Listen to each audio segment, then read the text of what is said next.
മുഖ്യമന്ത്രിക്കെതിരെ രംഗത്തെത്തിയ പി.വി. അൻവറിനെ പ്രതിരോധിക്കാൻ CPIM. പാർട്ടി നിലപാട് വ്യക്തമാക്കാൻ വാർത്താ സമ്മേളനം വിളിച്ച് MV ഗോവിന്ദൻ.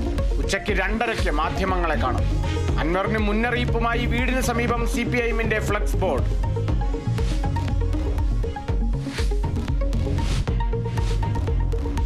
ADGP-ക്കെതിരെ 3-ാം ദിവസവും വിമർശനവുമായി CPI മുഖപത്രം ജനയുഗം.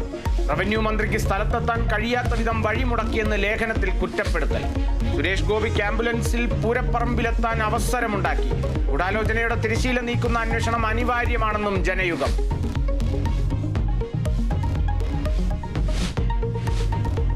തൃശൂരിൽ വൻ ATM കവർച്ച. 3 ATM സെന്ററുകളിൽ നിന്നായി 65 ലക്ഷം കൊള്ളയടിച്ചു. പണം കവർന്നത് മാപ്രാണം, ഷൊർണൂർ റോഡ്, കോലഴി എന്നിവിടങ്ങളിൽ നിന്ന്. മുഖംമൂടി ധരിച്ചെത്തിയ 4-അംഗ സംഘം ഗ്യാസ് കട്ടറുകൾ ഉപയോഗിച്ച് മോഷണം നടത്തി. സംഘത്തെക്കുറിച്ച് സൂചന ലഭിച്ചെന്ന് സിറ്റി പോലീസ് കമ്മീഷണർ.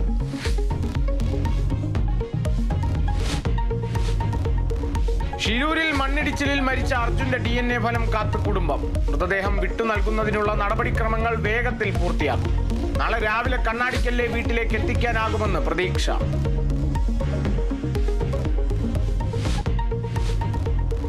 ബലാത്സംഗ കേസിൽ നടൻ സിദ്ദിഖിനെ കണ്ടെത്താനാവാതെ പോലീസ്. പത്രങ്ങളിൽ ലുക്കൌട്ട് നോട്ടീസ് പ്രസിദ്ധീകരിച്ചു. ജാമ്യഹർജി തിങ്കളാഴ്ച സുപ്രീം കോടതി പരിഗണിച്ചേക്കും. ഡോക്ടർമാരുടെ ചികിത്സാ പിഴവിൽ ദുരിതമനുഭവിച്ച് യുവതി. പ്രസവത്തിനിടെ നൽകിയ കുത്തിവെപ്പിനെ തുടർന്ന് ശരീരം തളരുന്ന അവസ്ഥയെന്ന് 27-കാരി. 1.5 വയസ്സുള്ള പിഞ്ചു കുഞ്ഞിനെ പോലും പരിചരിക്കാനാവുന്നില്ല.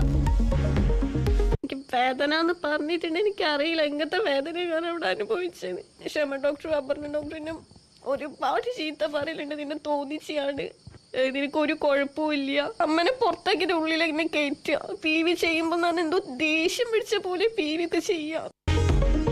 ആരോപണം കോഴിക്കോട് മെഡിക്കൽ കോളേജ് ആശുപത്രിയിലെ ഡോക്ടർമാർക്കെതിരെ.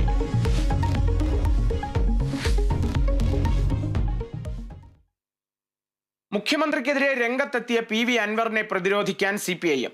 പാർട്ടി നിലപാട് ഇന്ന് വ്യക്തമാക്കും. ഉച്ചയ്ക്ക് ശേഷം 2:30 CPM സംസ്ഥാന സെക്രട്ടറി MV ഗോവിന്ദൻ ഡൽഹിയിൽ വാർത്താ സമ്മേളനം വിളിച്ചിട്ടുണ്ട്. വിവരങ്ങളുമായി D. ബിനോയ് ചേരുന്നു. D. ബിനോയ്, എന്താണ് നിലവിലെ സാഹചര്യം? കഴിഞ്ഞ ദിവസം പി.വി. അൻവർ ഉയർത്തിയ ആരോപണങ്ങൾക്ക് ശക്തമായ ഭാഷയിൽ തന്നെയാണ് CPM നേതാക്കൾ ഇന്നലെ ആ വാർത്താ സമ്മേളനത്തിൽ